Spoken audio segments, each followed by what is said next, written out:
Hey everyone, and welcome. So, you've probably used segment trees for basic sums and updates, right? Well, today, we're going to take that knowledge and seriously level it up. We're diving into the advanced techniques that really separate the good competitive programmers from the truly great ones. Let's get started.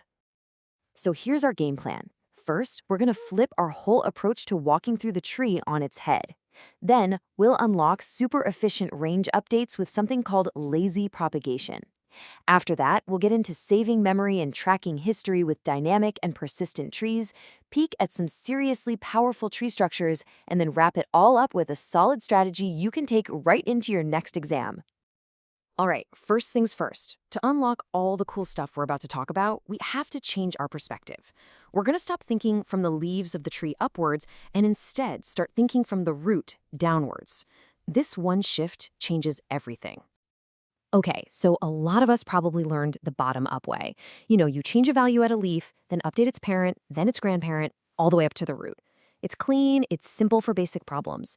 But the real power, the real flexibility, is in the top-down approach. We're going to start at the root and recursively push our query or update down the tree. Now, they're both O log n, but trust me, this top-down method is the key that unlocks all the advanced techniques we're about to see. That's the big question, right? How does this recursive top-down thing actually figure out the answer for a range? Well, it all comes down to handling three simple cases every single time we visit a node. What's so cool about this is how efficient it is. Imagine you're out a node in the tree. You ask it, hey, is the range you cover totally irrelevant to my query? Like, you cover indices 0 to 7, but I'm asking about 10 to 12. If so, great, we just return 0 and we don't go any further down this branch. Total dead end. But what if its range is completely inside my query? Say the node covers indices 4 to 5, and I need the sum for 3 to 10. Perfect. We just return this node's pre-calculated value and stop. This is the aha moment. We don't have to go all the way to the leaves. And if it's only a partial overlap, no problem. We just ask the same questions to its left and right children and add up whatever they give back. All right, let's build on that. Now that we're thinking top-down, we can tackle one of the most powerful segment tree techniques out there: lazy propagation. This is the secret sauce for handling updates on an entire range in logarithmic time. So here's the problem we need to solve. If you have to add 5 to a million elements in an array, doing it one by one is just way too slow. That's a linear time operation, and in a coding challenge, that's a one-way ticket to time limit exceeded. No way that's going to pass. We need something that's fast, something logarithmic, just like our queries. So how do we do it? The answer is to be lazy. Now, seriously, the core idea is to just not do any work until you absolutely have to. Instead of pushing update all the way down to every single leaf node right away, we stop as high up in the tree as we can. We just leave a little note, a lazy tag on a note that says, hey, just so you know, everything below you needs to be increased by 5. Now, to make this work, our nodes need to carry a little bit more info. They still have their sum, which we'll call S, but now they also have a lazy tag. Let's call it Z. You can think of S as the node's current known value, and Z is like a promise, a pending update that hasn't been passed down to the kids yet. When we start, all the Z values are just 0. So the update process is just brilliant. We travel top-down, and the second we find a node whose range is completely inside our update range, we just add our value to its lazy tag Z, update its own sum S, and we stop. We go no deeper. That's the key. Now, for nodes that only partially overlap, we do have to do a little more work. We can't just leave a tag because part of its range shouldn't be touched.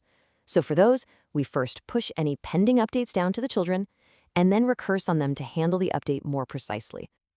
And this right here, this is the magic. That lazy note we left, it only gets passed down to the children when we are absolutely forced to visit that node again. Maybe it's for a query that needs data from below or another update that has to pass through.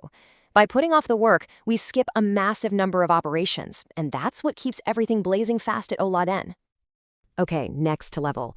We're going to look at a couple of related ideas that are all about efficiency, but this time we're talking about memory and history. Let's get into dynamic and persistent segment trees. So, the segment tree you probably first learned about is static. You make a big array, maybe 4 times the size of your input, and that's it. But what if your range of indices is huge, like up to 1 billion, but you only ever actually use a handful of them? A static tree is a total non-starter. A dynamic tree solves this by using pointers and only creating nodes when you actually need them. And that leads us straight to the idea of a sparse segment tree. This is the absolute perfect tool for those exam problems that give you a massive coordinate space but only a few points or operations.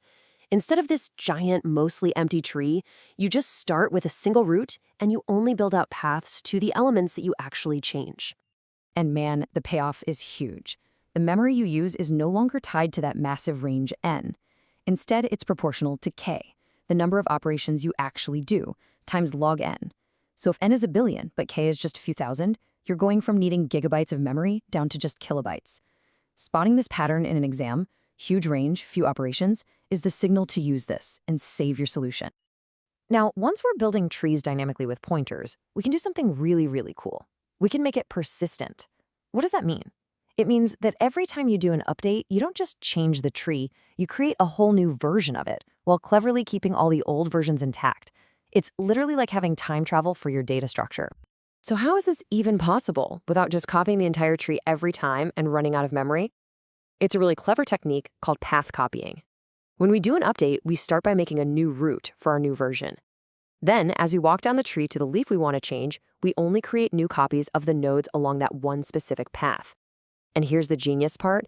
These brand new nodes just point back to all the big unchanged subtrees from the previous version. We're reusing almost the entire old tree. So each update only costs O log n extra memory, not O of n. So far, we've mostly been talking about sums, but a segment tree is way more flexible than that. Let's push the boundaries a little and see what else we can stuff inside a segment tree node. Now this, right here, is a game-changing insight for those really hard problems. Who says a node has to store a single number? A node can store anything that you can combine together. It could hold a sorted list, a hash table, even another balanced binary tree. This is your secret weapon for solving some incredibly complex query problems. Let's make this real. Say a problem asks you to count how many times the number 5 shows up in a given range. Okay, we can build a segment tree where every single node has a hash map. That map stores the frequency of every number within its range. To answer a query, we find the O of log n nodes that cover our range, and for each of them, we just look up the number 5 in its personal hash map. So, because a map lookup takes logarithmic time, the total time complexity ends up being O of log n for the tree traversal times another O of log n for the map lookups, which gives us O of log squared n. And why stop in one dimension? What if your data is on a 2D grid? For that, we can use a 2D segment tree. Now, stick with me here because this concept is a little wild at first. It is a segment tree of segment trees. Imagine you build one big segment tree over the rows of your grid. A node in this tree might represent, say, rows 4 through 8, but instead of a number, that node contains a whole other segment tree. This second tree is built on the columns, but only for those rows 4 through 8. By querying the row tree and then inside that querying the column trees, you can answer queries about rectangles on your grid. It's a powerful idea for tackling 2D problems.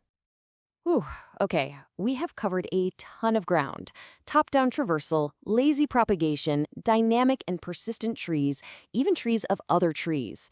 Now for the most important part. How do you actually use all this to look at a problem and know exactly what to do in an exam or an interview? Here it is, your practical problem-solving checklist. When you read a problem, first, diagnose the operations. Are the queries and updates on single points or on entire ranges? If you see range update combined with range query, your brain should immediately just scream lazy propagation. If the problem gives you some crazy huge index range, like 10 to the 9, but only a few thousand operations, that's a giant red flag for a sparse, dynamic tree. Does the problem ask something like, what was the answer after the 5th change? That's a textbook persistence problem. And always, always, always, double check your time and memory complexity to make sure your solution is actually going to pass. We have just loaded up your toolkit with some incredibly powerful data structures. I know they can seem complex at first, but by understanding these core ideas and knowing when to use each one, you can now solve a whole new class of problems that were out of reach before. So, the only question left is, which problem are you going to go out and crush with this new knowledge? That's all for now. Happy coding.